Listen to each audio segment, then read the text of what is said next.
cost is astronomical. There's billions of dollars spent on the war on drugs. I don't think we have a clue of the devastation that addiction brings within families. Something's not right. I don't know what it is, but something is not right. Something is missing in me. Amazing grace, how sweet the sound.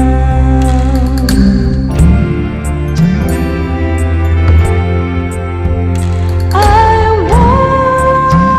once was bound, but now I'm free. Hi, I'm Laverne Tripp, and welcome to Born to be Free. Have you ever wondered why some of us eat too much, drink too much, smoke too much, shop too much, spend too much? We're addicted, and we know what we're doing is destructive, but we can't stop. Some of you watching know exactly what I'm talking about because you personally are affected, and some of you have tried to stop, and you can't, like me. But you know what? It costs billions of dollars. And I know you know that, not only in money, but the cost in dreams being shattered, the cost in lives being shattered, families being shattered. But there is a solution. Starting this week, we're going to show you the problem, but we want you to stay with us because we found the solution. Because you know what? We were born to be free. America, the land of the free. Some would call it ironic that in a nation where we have the liberty to live as we choose, millions of us are enslaved by addiction. Alcohol, drugs, gambling, pornography. These are just some of the prisons in which we live, and it affects all of us, to the cost of $250 billion a year. But how do you put a price tag on lives lost, families disrupted, and human potential wasted? Please, take the next few minutes and listen to the brave men and women who tackle this problem every day and still ask themselves, what is the answer? Man has always sought some means of altering his mind in order to seek pleasure. And we've dealt with this for thousands of years. Well, the cost is astronomical. There's billions of dollars spent on the war on drugs. And the salaries, the court expenses, the overtime, the cost of just going out and buying drugs is in the billions.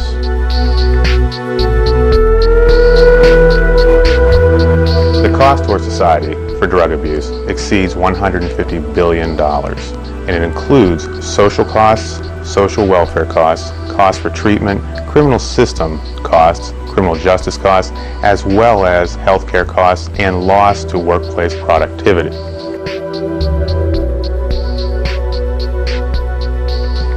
I don't think we have a clue of the devastation that addiction brings within families. Everyone who comes into treatment is connected with somebody. Well, I think there's a big stigma attached to the word addiction, and nobody, quote, wants to be associated with people that have addiction. And for some reason, I guess a sin is a sin. An addiction is an addiction. We tend to hierarchy, we put things in some type of hierarchy. An addiction is an addiction is an addiction. The only thing that changes is the agent, as far as I'm concerned.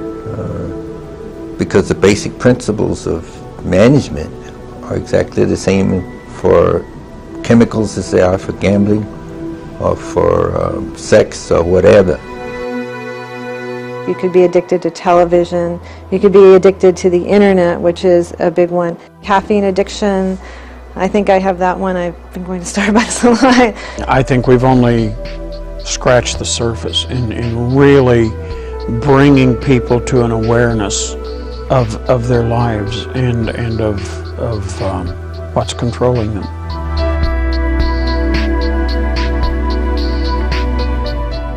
From a law enforcement standpoint, we are not going to win the war on drugs. The police are not going to win this war.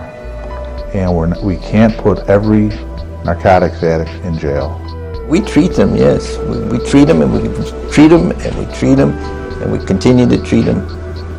But even the treatment phase is insufficient to break the cycle. And Dr. Carl Jung, who's one of our most famous psychiatrists of all times, he himself said that he could not cure alcoholism, that he said that medicine doesn't have the answer. What is it about this culture of addiction that brings our lifestyle to control us? More counseling, more police, more education, more medication, more churches, and the problem has only gotten worse. Perhaps we need to look at addiction in a different light, one that examines the very nature of who we are and who God is.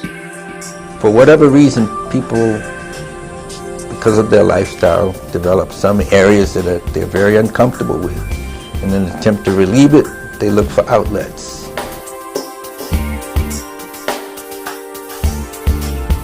I think all of the addictions have the exact components, that they all represent us trying to fill a void within ourselves, that somehow we have something missing inside us and we think only if we have this one more drink, only if we have this new dress, only if we get one more win at the horse races, that somehow we'll be fulfilled and fill this void in ourselves. And so we're constantly looking and we want it really fast. I think we have a whole culture that's addicted to having things really fast, right away, now. And it's a spiritual problem. You don't just start out being an alcoholic or addicted to crack. I mean, it starts in small ways and then it just grows. It also becomes a physical addiction, but we believe it starts off as a spiritual need that you try to fill. But people know that something's not right. I don't know what it is, but something is not right. Something is missing in me. And I don't know what it is.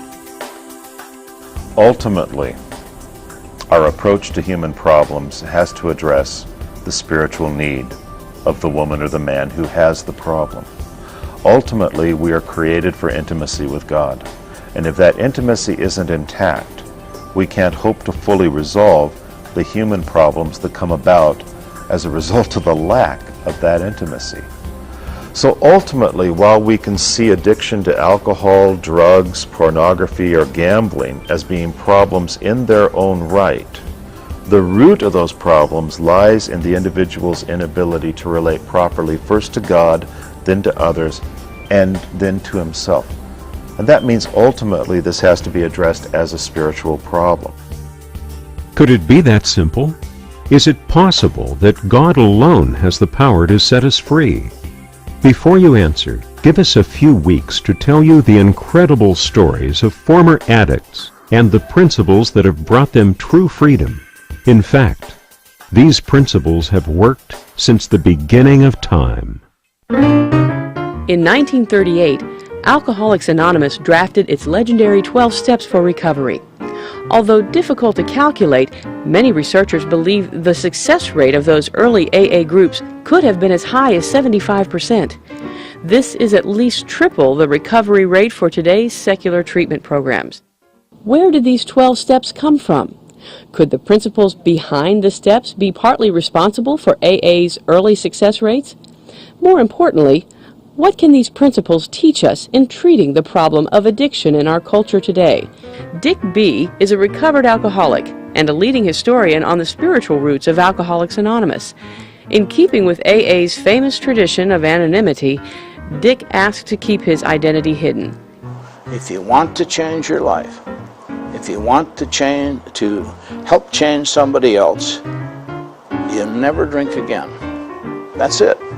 That was their message. It's, I won't drink anymore. God help me. I'm going to do my best to obey you, and I'm going to help other people. And it changes all of us. We become different people. We begin our story in 1908, 27 years before AA was formed. A Lutheran youth minister from Philadelphia, Frank Buchman, was visiting Europe not aware of the life-changing encounter that was about to hit him. He was still steaming over a violent argument with his board of trustees concerning a budgetary issue. In anger, Buchman resigned and was determined to take charge of his own affairs. But that changed in England, where at a church conference, Frank Buchman had a spiritual experience that would transform the course of his life. I began to see myself as God saw me, which was a very different picture of the way I saw myself. I realized how my pride, my selfishness, had eclipsed me from God. I was the center of my own life. It was up to me to change. I had to begin. Frank Buchman was true to his word and immediately wrote a letter of forgiveness to each of his trustees. My dear friend, I have nursed ill feelings against you. I am sorry. Will you forgive me? Sincerely, Frank. Buchman began to theorize that a life of moral integrity had the power to bring societal transformation. Eager to tell others this good news, Buchman toured England, leaving behind small support groups in universities, churches, and homes. Modeled after the first-century church, these groups would come to be known as Oxford groups, and ignited a movement that quickly spread across the globe. James Houck spent 30 years as an Oxford member under Frank Buchman. He was always talking about new men, new nations, a new world. You see, what Buchman was trying to do was to narrow the gap between what people say they believe and the way they live. The principles of the groups were simple and reflected Buchman's Christian ideology: complete honesty, moral purity, unselfishness, unconditional love.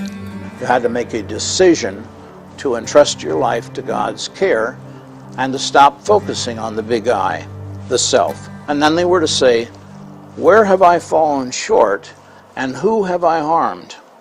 So that process of self-examination became a biggie in the Oxford group and a biggie in AA. And the next thing was that the Oxford group believed that you had to admit those sins, those shortcomings, to God, to yourself, and to another human being.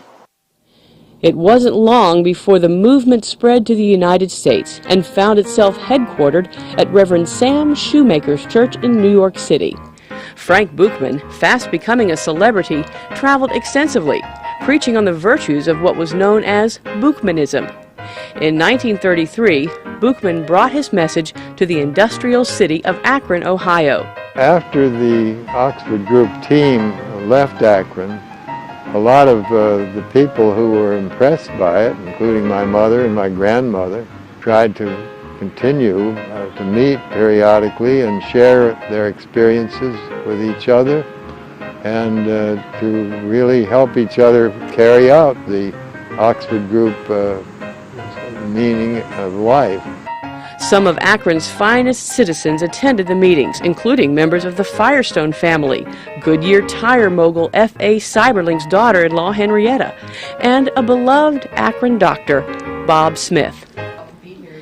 As with earlier Oxford groups, this small group of Christians in Akron studied biblical devotions, loved and prayed with each other, and confessed hidden struggles, all except Dr. Bob.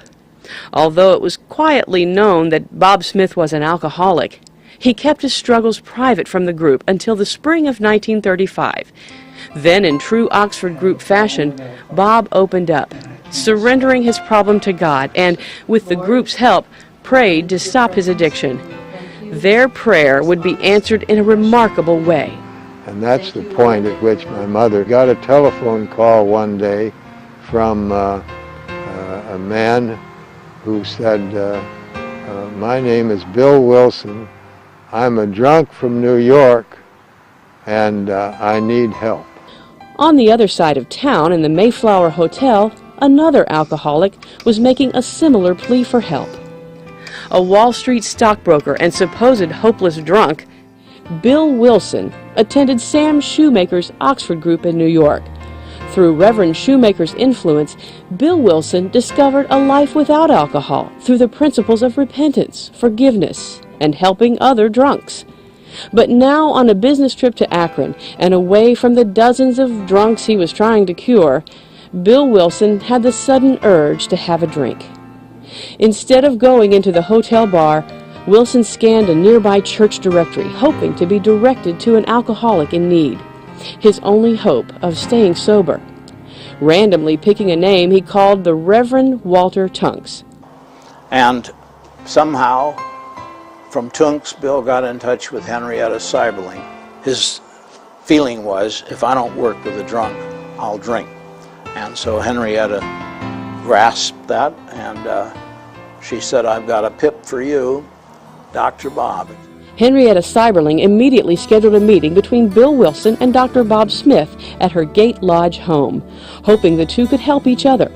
Within 2 months, Dr. Bob would have the last drink of his life. Through this friendship, Alcoholics Anonymous was formed as the two passed on the good news to others. A few years later, the 12 steps were written, incorporating the very themes that Bill and Bob discovered through the Oxford groups. The very same principles that Frank Buchman and countless others found in the Bible. In this book lie the principles of brokenness, surrender, confession, forgiveness, principles of healing, of freedom. As Bill Wilson once said, "We never apologize to anyone for depending upon our Creator. Who invented AA? It was God Almighty that invented AA."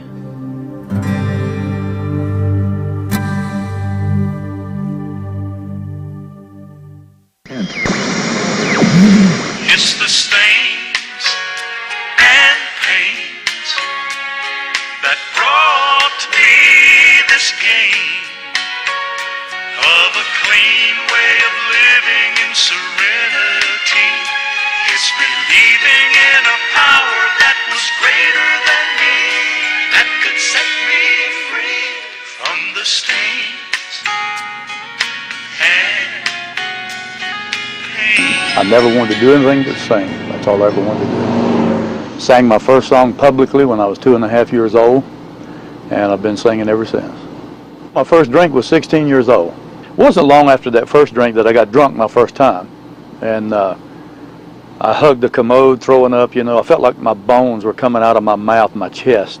And I said, God, if you won't kill me, I won't ever do this again. I don't know when I drank again, but I certainly did. He was able to hide his alcoholism for a while. And then the alcohol led to marijuana. He maintained a little bit, you know, with the marijuana, and then he snorted cocaine. And then all of these drugs changes your habits. And I saw him slowly going down. And then when he started doing the rock cocaine, it totally changed his behavior. Totally. Couldn't help it. I'd been high for 2 years, not every day, 24 hours a day. I wouldn't go to bed unless the joints were already rolled for the next day. I had to have at least 20 joints rolled. And I would use the pipe and a bag, just dip it in and smoke. And I remember sitting in the hotel room in Nashville after I'd received the award. I sat there with, I've been Vocal Male Vocalist of the Year, Songwriter of the Year. And I sat there with the trophies and a bottle of Jack Daniels, and I said, is this it? Is this it? He would tell me he was going for a loaf of bread and he'd be gone for 3 days. And I've laid in my bed at night and I've laid in my bed at night and when he would leave, and I would cry out to God. And I'd say, God, don't let him get killed tonight. Don't let him get caught by the cops. Don't let the cops come and knock on my door tonight and say he's dead. That night when I got on the bus, we rode from Birmingham, Alabama to Jonesboro, Louisiana. We were singing the next day with Governor Jimmy Davis. We sang a lot with Governor Davis. And I got on the bus that night. I didn't drink anything. I didn't do any drugs. I went straight to my bunk. And I prayed. It was the first time I'd prayed in a long time. And the prayer I prayed was this. I said, God, if you're real, if heaven's real, if hell is real, if everything I was taught and I once believed, if that's true, please help me. And I went to sleep. It's the first time I'd been to sleep without drugs in 2 years. When I woke up the next morning, still in my bunk on the bus, I heard a voice, whether it was inside of me or outside, I don't know, but I heard a voice say to me, Ask and you shall receive. I knew that voice. I had heard that voice when I was a kid, but I hadn't heard it in a long time because I'd hardened my heart so hard. And I started arguing with him. I said, there's no need for me to ask you to forgive me. I can't stop drinking. I can't stop drugging. I can't stop lying. I can't stop doing all the things. He didn't say anything else. And finally, I just kind of got quiet and I said, will you forgive me? I didn't think he would. The only way I know to describe it was like an elephant's foot was on my chest. It came off. It was like chains had me bound. They fell off. I felt like I had been washed inside out, and I knew God had forgiven me of every sin I had ever committed. I was so happy. Got home the next day, got in my car, started to town, and instead of going to town, I turned and started to the drug dealer's house. I tried to pray. I tried to think of scriptures. Make a long story short, I got high. Same thing happened the next day. After I got high the next day, there's no hope for me. After I got high the second day, I had a bottle of sleeping pills, and I went to the office. I locked the door, got me a glass of water, and I decided I'd kill myself. Just before I took the pills, the telephone rang, and I picked it up, and it was a guy that I used to sing with, and we'd done a lot of bad things together. And I hadn't talked to him in a year because a year before then he gave his heart to Jesus. So we didn't have anything to talk about. He called me. And he said, how you doing? And I said, I'm doing fine. I don't think any of us want to admit that we don't know what to do. I didn't know what to do. I was totally a wreck. Here I had just surrendered to God, meant to serve Him all my life.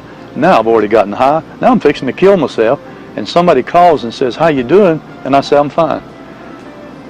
Crazy. Insanity. He said, hold it. He said, don't you realize what you're doing wrong? I said, no. Yeah, I know what I'm doing wrong, but I don't know what to do. He said, don't you know you don't have any power over drugs? You don't have any power over alcohol. You don't have any power over the flesh. You don't have any power over the world. He said, you don't have any power over anything. I didn't realize how powerless I was. And the only way I know to describe it, it felt like somebody wrapped a blanket around me, and I knew I'd found the key to overcoming. And it was faith, knowing that I was powerless, but knowing if I'd surrender to His power, He would give it to me. And our marriage is so strong now and so healthy now. I have such a good husband. He's totally changed. Instead of being mean and violent and allowing the drugs to control his life, he now lets God control his life. Healing's here right now. Healing's here right now. There's no need to wait for another place or time. Healing's here right now. We live in a culture of addiction. We all know someone who's addicted in some way or is dealing with some life-controlling issue that keeps them from being the person God intended them to be.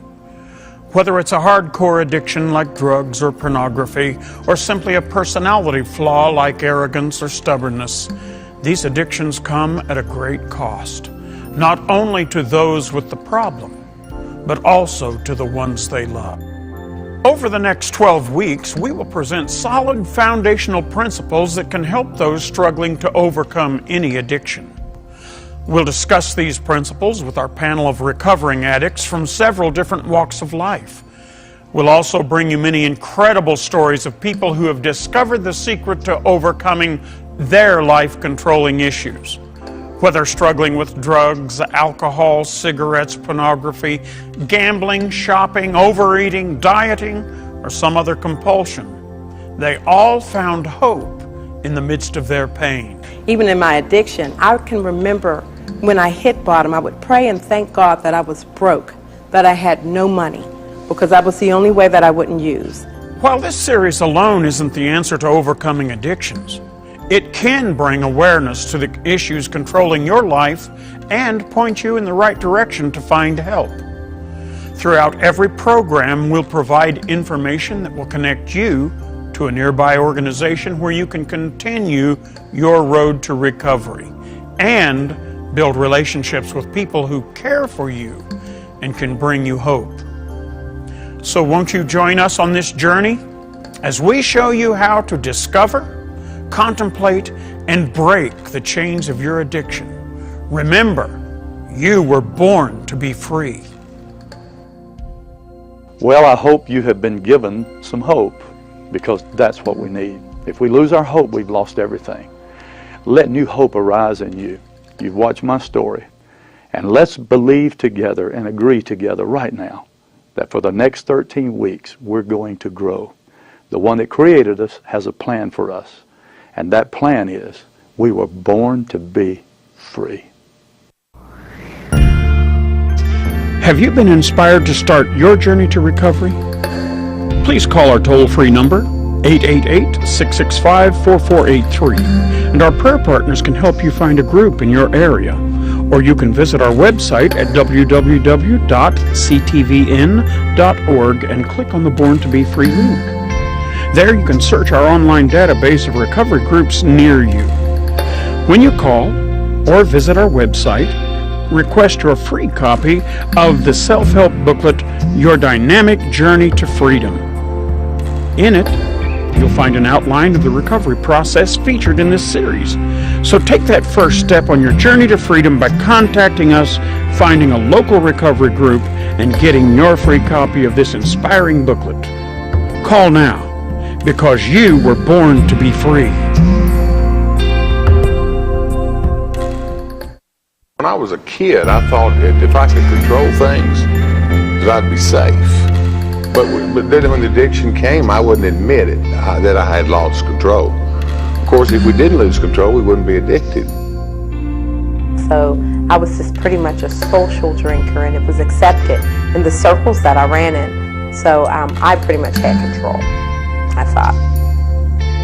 I was trying to control then that thing that I thought defined who I was, but in actuality it was controlling me. Amazing grace, how sweet the sound.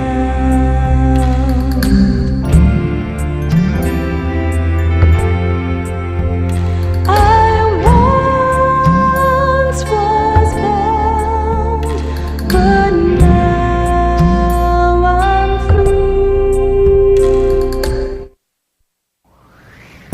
I believe behind all forms of addictive behavior, addiction to pornography, addiction to chemicals, addiction to alcohol, any form of bondage, if you will, I believe there is a legitimate desire. A desire for intimacy, a desire for connection, a desire for validation. I think desire is behind life-dominating behavior.